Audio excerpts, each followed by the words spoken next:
Assalamu alaikum and a very good morning to all of you. As you know, we have already done unit number 1, chapter number 1. Now we are going to start unit number 1 and chapter number 2. Okay, this is scientific method. ठीक है, अभी तक हमने पढ़ा था branches के बारे में कि साइंस की ब्रांचेस क्या होती हैं. ठीक है, बायो, फिज़िक्स, केमिस्ट्री. अब जो है हम पढ़ेंगे साइंटिफिक मेथड के बारे में, यानी साइंस में एक्चुअली हम लोग करते क्या हैं. ठीक है, ये सबसे पहले आपको मैं थोड़ा आइडिया बता दूं इसके बारे में. ऐसा होता है कि जैसे हम लोग किसी चीज़ के बारे में सर्च करते हैं तो उसके बारे में हम क्या क्या फाइंड आउट करते हैं, तो वो पूरा एक मेथड के थ्रू किया जाता है. ठीक है, एज क्लास में अगर हम देख लें, ठीक है, क्लास में क्या होता है, अगर मैंने आपको कुछ समझाना है, यू स्टार्ट क्वेश्चनिंग. क्यों आप क्वेश्चन करते हैं? क्योंकि आपने वो चीज़ समझनी होती है, उसके बारे में फाइंड आउट करना होता है आपने. ठीक है, तो साइंस भी ऐसा ही है कि इसके पूरे स्टेप्स होते हैं, 6 स्टेप्स हैं इसके. उसके बाद ज़ाहिर आपका आंसर आ जाता है. Now we are going to start our chapter. There are many random questions that we come across in our daily life. ठीक है, हमारे डेली लाइफ में बहुत सारे क्वेश्चन आते हैं. Scientific statements are based on the proven facts. ठीक है, साइंस हमारे पास वो है जिसमें हम प्रूव कर देते हैं चीज़ को, एक गेस लगाते हैं, एक ऐसा स्मार्ट गेस, और फिर उसको हम प्रूव करते हैं. तो साइंटिफिक मेथड जो है वो एक ऑथेंटिक स्टेटमेंट है. The scientific method is a way in which scientists study and learns and then come to the conclusion. ठीक है, फिर वो स्टडी करते हैं, उसको समझते हैं, और फिर उसके बाद एक आंसर निकाल देते हैं. ठीक है, it does not matter that what we are trying to learn, we just need to be focused. ठीक है, हमें ये नहीं देखना कि हम क्या सीखना चाह रहे हैं, हमें ये देखना है कि हम वो किस तरह से सीखेंगे. ठीक है, तो ये साइंटिफिक मेथड का पूरा इंट्रोडक्शन मैंने आपको दे दिया है थोड़ा सा. अब इसमें सबसे मेन इम्पॉर्टेंट ये डायग्राम्स ही बनाई हुई है जो कि इन्होंने लेवल वाइज बताया हुआ है. उसके अंदर आस्क अ क्वेश्चन, एक क्वेश्चन आस्क किया जाता है. डू बैकग्राउंड रिसर्च, उस पर बैकग्राउंड रिसर्च की जाती है, उसके बारे में सर्च आउट किया जाता है. ठीक है, उसके बारे में फिर हम कंस्ट्रक्ट करते हैं हाइपोथेसिस, ये अभी हम डिटेल में पढ़ेंगे. ठीक है, उसके बाद क्या है, हम एक एक्सपेरिमेंट बनाते हैं, फिर उसको एनालाइज करते हैं. उसके बाद या तो वो ट्रू निकलता है या तो फॉल्स निकलता है. जब ट्रू होता है तो वो रिज़ल्ट क्लियरली आ जाते हैं, और अगर फॉल्स आता है तो हम दोबारा उसको सोचने की कोशिश करते हैं कि क्या हमारा हाइपोथेसिस ठीक था या नहीं था. ठीक है, ये हमारी स्टार्टिंग है साइंटिफिक मेथड की. Now we are going to start our steps. Okay, now this is your page number 15.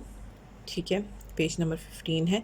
Number 1 point है इसमें क्वेश्चन क्या है, हम कोई सवाल सोचते हैं इसके अंदर. ठीक है, सवाल है. अब it all starts from a question, हमारी क्यूरियस होना, हमें जानने की कोशिश करना कि ये क्या चीज़ है. ठीक है, वाई डू, अब इसमें एक क्वेश्चन आ गया कि हम ये सोच सकते हैं कि why do bears have hairs.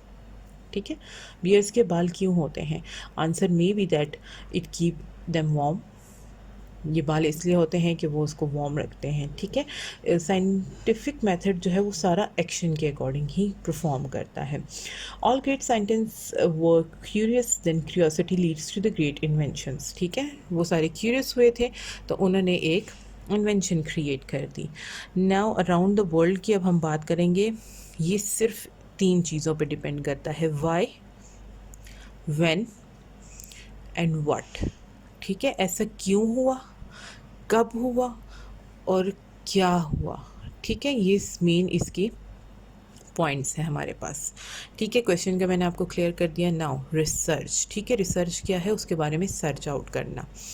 अब ये है that we start getting useful information कि ये ऐसा क्वेश्चन हुआ क्यों. ठीक है, फॉर एग्जांपल अब एक क्वेश्चन उन्होंने उठाया कि if a scientist ask how the birds fly, एक परिंदा क्यों उड़ते हैं, तो उसके बारे में सारी इन्फॉर्मेशन लेना, यानी कि बर्ड्स के बारे में सारी इन्फॉर्मेशन लेना कि वो क्यों उड़ते हैं, कैसे उड़ते हैं, सारे जितने भी सोर्सेज उसके बारे में मिलते हैं वो सारा सर्च आउट करना हमारे पास रिसर्च में आता है. ठीक है, नंबर 3 पॉइंट है हाइपोथेसिस. हाइपोथेसिस क्या है, टू एज्यूम करने की बात है, यानी हमने बस एक अंदाज़ा लगा लिया हुआ है कि हमारा हाइपोथेसिस जो है वो एक एजुकेटेड गेस होता है.